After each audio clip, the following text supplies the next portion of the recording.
to overdoses, to these cartels that have proliferated that kind of a disease on our people and have gone to war with our next generation of Americans. When you signed the executive order that was protecting the American people from invasion, what you did is that you took these cartels and gangs that we've known for decades and you declared them to be what they really are, and that's terrorists. You declared war on them, and you didn't say we were just going to fight them. You said we are going to destroy them. And everybody around this table is so honored to be here to work with you to destroy these terrorists that have been killing Americans for years and getting rich off of it. I'm so proud of the work that was done just in the September surge. You referenced that earlier. We had over 400 operations that went down in those first 43 days of the Homeland Security Task Force in operations that brought, as Pam referenced, 3,200 terrorists to justice, got them off the streets. Sir, we also have had over precursors and chemicals that were brought in. We've had the work at the southern border. We've got Border Patrol here at the table with you. Fentanyl has been cut down by 50% coming into this country over our borders. We've continued to work not just nationally, but internationally and on our maritime borders as well. The ICE agents that have so much violence against them and threats against them, sir, they get up every day ready to work with this task force to be able to keep people safe. And then we've got Coast Guard, who's been doing just a ton of our incredible interdictions out on the seas and the waters in cooperation with operations that you've targeted in the Caribbean with the Department of War. And sir, I just want to thank you for the leadership you put at this table, for your cabinet members, for Stephen Miller, for putting this in place to make sure that what you did when you consolidated the Homeland Security Task Force, you took 1,000 other task forces that were already established in the federal government and you streamlined them into this room, into this group right here, so that we can look at each other in the face every day and say, what's our problem? How do we address it? How do we fix it? And then we go to work together with our arms linked to do exactly what you told us to do. And that's not just protect the American people from invasion, but to kill these terrorists. You gave us the task to eliminate them, destroy them, so that they can't destroy the next generation of Americans. So thank you, sir. Thank you for the people you put around this table. Thank you very much. That's a great job. Thank you. Pete? Yes, sir. Well, thank you, Mr. President, for your leadership. Chief, likewise, Tulsi and Todd and Dan and Pam and Christy and Stephen and Cash. I mean, I could go around the table. From the Department of War, we are thankful and grateful for the incredible effort that your agencies put in. And we could not be more proud to stand shoulder to shoulder with you, not superficially, not kind of over here, but front and center on the Homeland Security Task Force, right there with you. Because our department has spent over 2 decades defending other homelands, and we're very proud to be defending our own. And if you talk to the troops down, say, on the southwest border, Mr. President, morale is sky high and continues to be, because they're proud to be defending their own communities, their own state, and their own country. So when that executive order was signed, the mission was clear: protecting the American people against invasion. And so the Department of War went straight to the southwest border. We still have 10,000 troops there. We have national defense areas. We're standing alongside the Border Patrol, and we've locked that border down, 100% control of the southwest border. We stopped the invasion.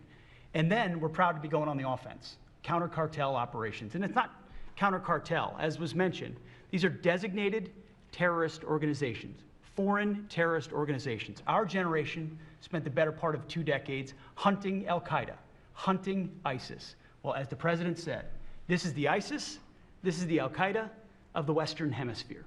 They intimidate, they terrorize, they extort, they poison the American people. The President's right. Every boat we strike is 25,000 Americans whose lives are saved because of the drugs that were headed in our direction.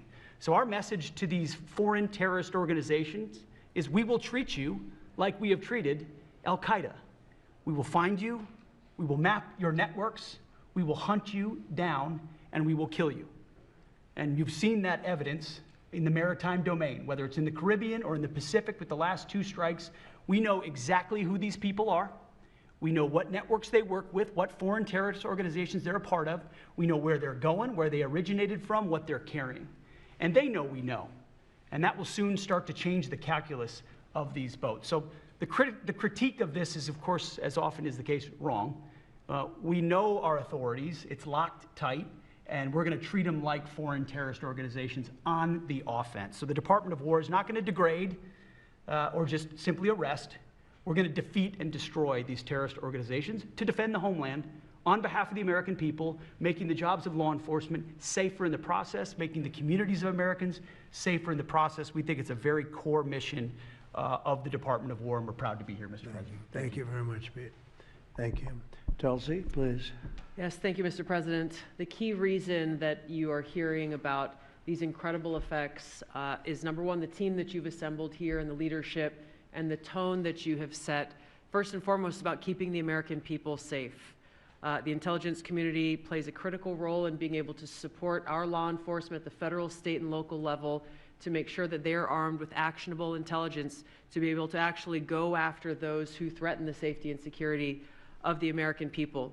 Mr. President, under your leadership, for the first time, there is a newly created National Intelligence Fusion Cell at the Office of the Director of National Intelligence, National Counterterrorism, that has a very simple purpose: to make sure that we have two-way intelligence sharing of actionable information between the intelligence community and law enforcement. I want to talk briefly about three successes that we've had just here in the last few weeks, Mr. President, through the success of this interagency fusion cell. Just this last week, our National Counterterrorism Center supported, through actionable intelligence to both U.S. law enforcement as well as Mexican law enforcement, the arrest of a Sinaloa cartel boss, El Plato, in Juarez, Mexico, as well as his top 3 money launderers.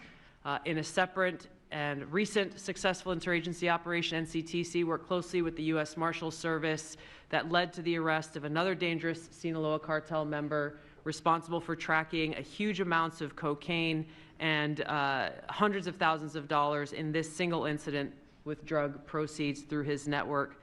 And I'll say the last example I'll share is probably the most insidious, was providing intelligence to the Mexican law enforcement that led to the arrest of a CJNG cartel-affiliated baby trafficker called La Diabla. Her whole money-making operation was centered around luring pregnant women, performing illegal C-sections, harvesting organs, and selling newborn babies. Mr. President, it's your leadership that has made all of this possible. I can tell you, in the midst of this government shutdown, our folks, like everyone around this table, are working 24/7 without pay and eager to get after this because they believe in your leadership and the mission that you have presented to them. Thank you, Mr. President. I'll hand this off to Homeland Security Advisor Stephen Miller, the leader of this task force.